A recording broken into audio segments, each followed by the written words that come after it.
Well guys, I'm gonna show you how to download and install the browser. So first head over to Google, type in the browser, download, and head over to all, click on the first link, then click on download here on the top right corner. So with this enable to download to start for the browser.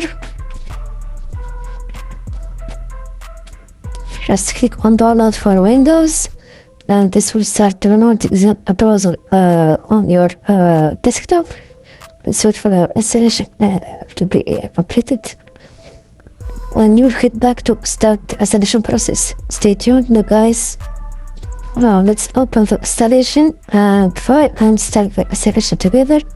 So let the installation to be completed. Just here on the installation, click on yes, click on next. So show the standard version, install, and this should install your browser in a few simple seconds in your desktop. And this is pretty much it guys. If you found this guide helpful, don't forget to like, subscribe, and leave a comment. Thanks for watching, and see you in the next video.